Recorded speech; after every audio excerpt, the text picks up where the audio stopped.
देव की कथा कहती है। जैसे कहीं जाते हैं तो दो चार जोड़ कपड़े लेकर जाते हैं। शादी में गए, विवाह में गए या कहीं कोई आयोजन में, कोई फंक्शन में हम जाते हैं तो चार जोड़ कपड़े लेकर जाते हैं। बोलो, जाते हो कि नहीं जाते हो? जम के तो बोलो, जाते हो ना? दो या चार जोड़ कपड़े अपने साथ में रख लेते हो बैग में और चले जाते हो। कपड़े कौन से रखते हो? अगर हम शादी में जा रहे हैं, कोई फंक्शन में जा रहे हैं, कोई रिसेप्शन में जा रहे हैं या कहीं पर भी हम जा रहे हैं तो हम दो चार जोड़ कपड़े रख कर ले जाते हैं जो अपने ऊपर ठीक लगे। हम वो कपड़ा लेकर जा रहे हैं जो अपने को ठीक लगे, जो अपने को श्रेष्ठ लगे।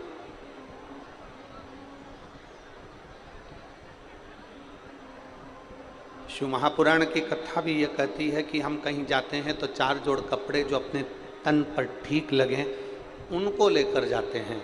उसी तरह शिव महापुराण की कथा कहती है कि अपनी पूरी जिंदगी में, अपने पूरे जीवन में कोई चार लोगों का संग ऐसा कर लो जो आपका मार्गदर्शन करते रहें और आपकी जिंदगी को ठीक चलाते रहें।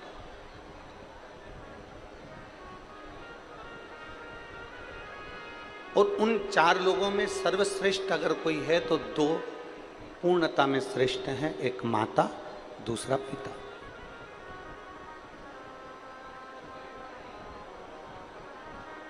अगर माता पिता का मार्गदर्शन हमारी जिंदगी में है, माता पिता का मार्गदर्शन हमारे जीवन में है, तो ये निश्चित मानकर चलिए कि आप जिंदगी में कहीं उलझ नहीं सकते। अगर उलझ भी गए तो माता पिता के वचन से और आशीर्वाद से सुलझ कर आगे बढ़ ही जाओ, ये निश्चित बात।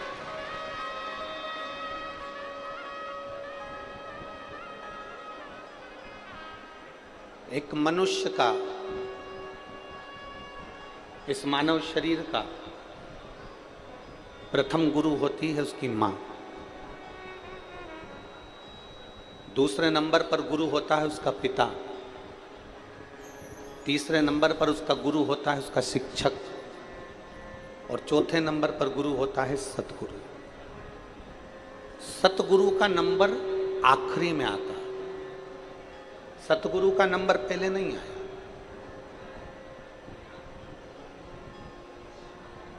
जिस गुरु से आप गुरु मंत्र लेते हो उस गुरु का नंबर चौथे नंबर पर है, आखिरी, उसका पहला नंबर नहीं। सबसे पहला नंबर अगर किसी गुरु का आता है तो वो हमारी माँ का आता है, माता का आता है। पहला गुरु कौन है?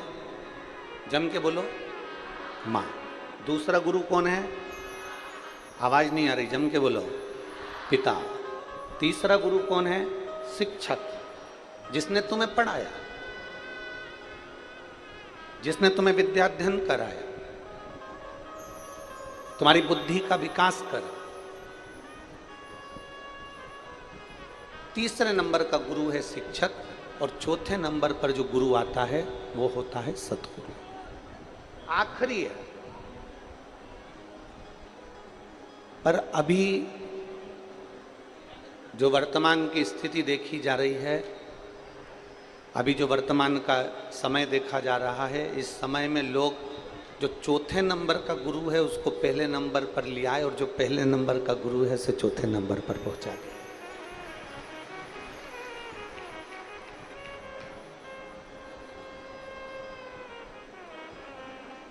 पर यह श्रेष्ठता नहीं है, इसको श्रेष्ठता नहीं है।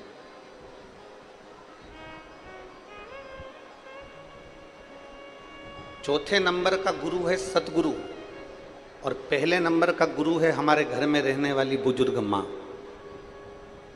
पहले नंबर का गुरु है हमारे घर की माता। आज दुनिया के लोगों ने चौथे नंबर के गुरु को पहले नंबर पर लिया है और पहले नंबर के गुरु को चौथे नंबर पर बिठा दिया। आज के जमाने में कोई गुरु आया तो उसको तो लड्डू खाने को मिल जाएगा, पेड़ा खाने को मिल जाएगा। कोई गुरु आया तो उसका तो बहुत सम्मान हो जाएगा, पर घर में जो पहले नंबर का गुरु है माँ और दूसरे नंबर का जो गुरु है पिता, उसका आदर नहीं हो पाता। पर शिव महापुराण की कथा में सबसे पहला आदर अगर किसी का बताया है तो वो अपने माता और पिता का बताया।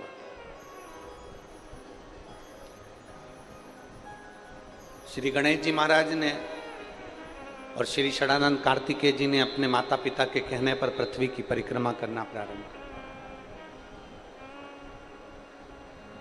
पृथ्वी की परिक्रमा कर रहे।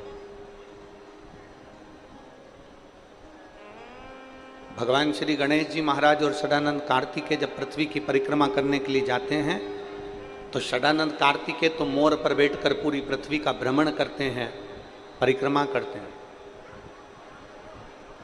षडानंद कार्तिकेय तो पृथ्वी की परिक्रमा करने के लिए मोर पर बैठकर जाते हैं और श्री गणेश जी महाराज मूसक पर बैठकर, चूहे पर बैठकर अपने माता पिता की परिक्रमा कर लेते हैं। अपने माता पिता की परिक्रमा कर लेते हैं।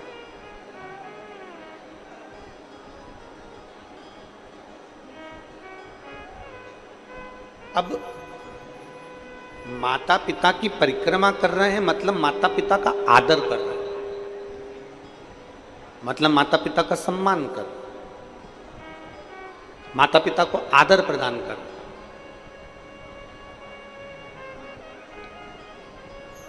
कार्तिकेय जी मोर पर बैठ कर गए, पूरे पृथ्वी की परिक्रमा कर कर आए और गणेश जी महाराज ने अपनी बुद्धि का परिचय दिया और अपने माता पिता की परिक्रमा कर।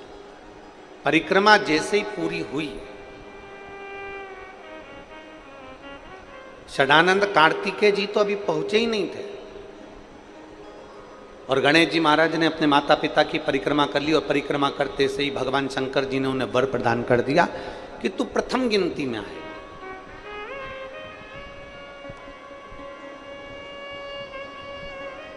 सारे देवताओं में तू प्रथम पूजा जाएगा, तेरी गणना प्रथम गिनती में करी जाएगी, तुझे प्रथम गिनती में गिना जाएगा। सब दूर तेरी प्रथम गिनती में तुझे आदर दिया जाएगा, सम्मान दिया जाएगा, सत्कार दिया जाएगा और तू गणों का अध्यक्ष हो गया और तेरा नाम गणेश हो गया। अब जैसे ही श्री गणेश जी महाराज को वर प्राप्त हुआ, इतनी देर में षडानंद कार्तिकेय जी का आगमन हुआ और षडानंद कार्तिकेय जी का आगमन हुआ और षडानंद कार्तिकेय जी ने देखा कि मेरे भाई श्री गणेश जी महाराज को, जो मुझसे छोटा है, वो गणेश जी को प्रथम गिनती का वर दे दिया गया है। प्रथम गिनती का वर उसको दे दिया गया।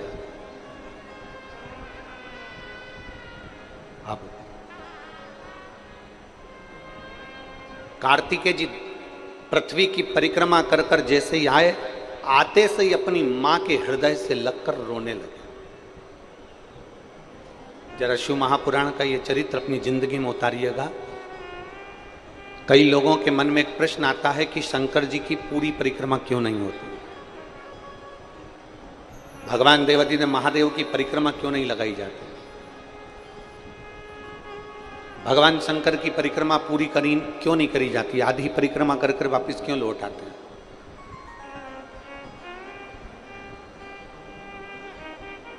कारण क्या है, तो इसको समझना जरूरी है। षडानंद कार्तिकेय जी ने माता के हृदय से गले लगकर षडानंद कार्तिकेय जी रो पड़े, आंखों में से आंसू बह रहा, नैनों में से जल झलक रहा, तो रो रहे। मां ने पूछा, कार्तिकेय तू रो क्यों रहा है, तेरे रोने का कारण क्या है, तू रो क्यों रहा है, तेरी आंख में आंसू क्यों है,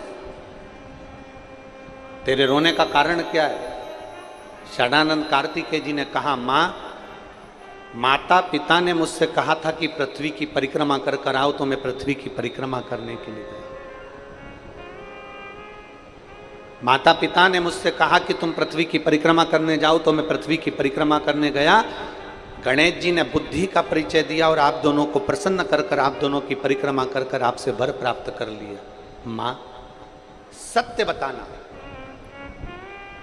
माता पिता ने यह नहीं कहा कि हमारी परिक्रमा करो, माता पिता ने तो पृथ्वी की परिक्रमा का कहा था, तो मैं पृथ्वी की परिक्रमा करने गया।